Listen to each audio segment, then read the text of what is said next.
Eh bien, la Biennale hors norme, 8e édition, en fait, est née en 2005 d'une utopie. Comme toutes les naissances, de toute façon, c'est né d'une utopie parce que si on s'était rendu compte que c'était impossible, on ne l'aurait pas fait.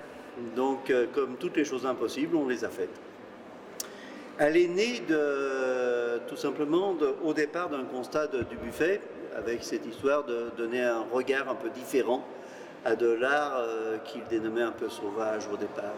Il disait c'est pas la peine d'aller très loin, il suffit d'aller dans un asile et vous verrez des gens qui créent autre chose que des travaux d'atelier. Et puis l'embêtant de son histoire, c'est qu'il a bloqué ce nom d'art brut.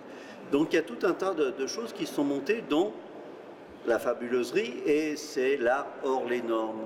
Nous, on a repris le mot avec le raccord, tout simplement, et on n'a pas mis art, parce que art, il y a art ménager, art de la table, il y a tout ce qu'on veut, et ça ne nous intéressait pas. Donc on a mis Biennale hors normes, parce que la Biennale hors normes, c'est pas seulement ce qui est exposé, c'est aussi tout l'aspect humain d'échange qu'il y a derrière. C'est ce qui nous intéresse aussi. Quelle est l'articulation avec la Biennale d'art contemporain qui est en même temps, et ça depuis le départ. Tout simplement, on est dans une complémentarité. En fait, comme je n'arrête pas de dire, ce sont les différents qui s'assemblent. Ce n'est pas les choses qui sont toujours dans la même veine, puisqu'à ce moment-là, c'est dans les nuances et c'est sans intérêt. Et nous, en fait, on joue l'articulation qu'il y a entre les extrêmes, c'est-à-dire entre l'art brut et l'art contemporain. Et c'est l'articulation qui est justement le moteur de cette histoire. C'est ça qui est en mouvement. Et c'est pas être figé dans une case, puisque nous, on refuse toutes les cases, de toute façon.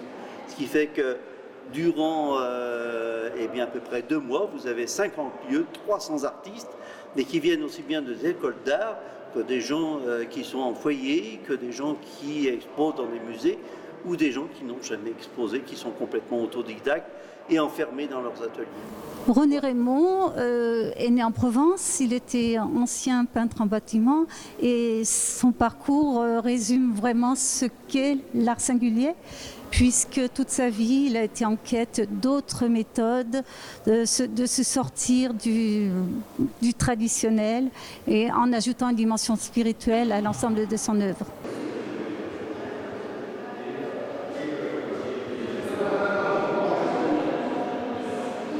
Nous sommes ici devant l'œuvre qui a donné le titre de l'exposition, à savoir de la Terre à la Lune. Cette œuvre s'appelle Pierrot des Lunes. On la voit tout de suite quand on rentre dans la pièce et on voit tout de suite ce regard qui, moi, me fait penser un peu au stupa. D'ailleurs, j'ai retrouvé ces yeux là dans d'autres œuvres, beaucoup d'œuvres de cette exposition. Alors pour ma part, les œuvres que je préfère, ce sont ces 4 œuvres, donc en noir et blanc. Paradoxe, puisque cette exposition joue beaucoup sur la couleur.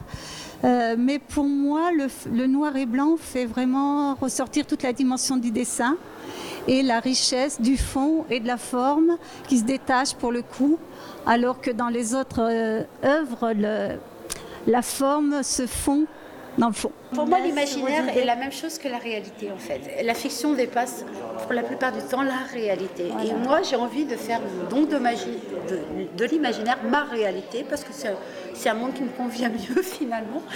Et voilà, donc j'utilise tout ce qui m'inspire. En fait, il y a plein de choses qui m'inspirent. En fait, la vie m'inspire. Que ce soit la science, la musique. Mon but aussi, c'est de travailler qu'avec que du recyclé. Je n'achète rien pour travailler. J'utilise sur Terre, il y a suffisamment de matériaux pour travailler, mais partout.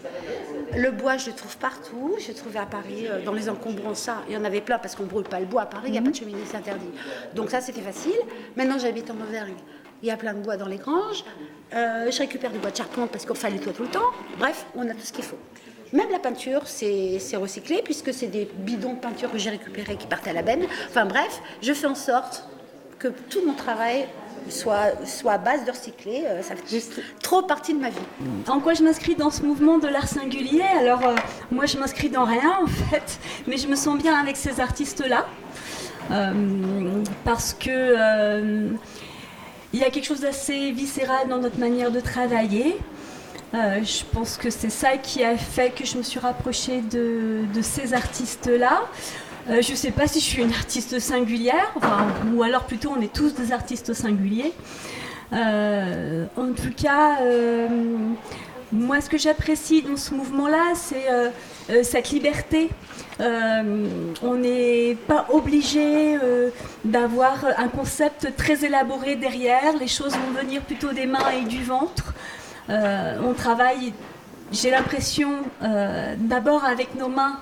Et la tête, elle est là aussi, mais il y a quand même quelque chose de très physique. Et puis, on fait ce qu'on a envie. C'est-à-dire que moi, j'ai décidé de travailler le textile. Je n'ai pas appris, j'ai trouvé mes solutions toute seule. Et je pense qu'on est nombreux dans ce mouvement-là à travailler de cette manière, en tâtonnant, en cherchant notre route.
Quelles pourraient être les influences donc, de cet art brut et singulier?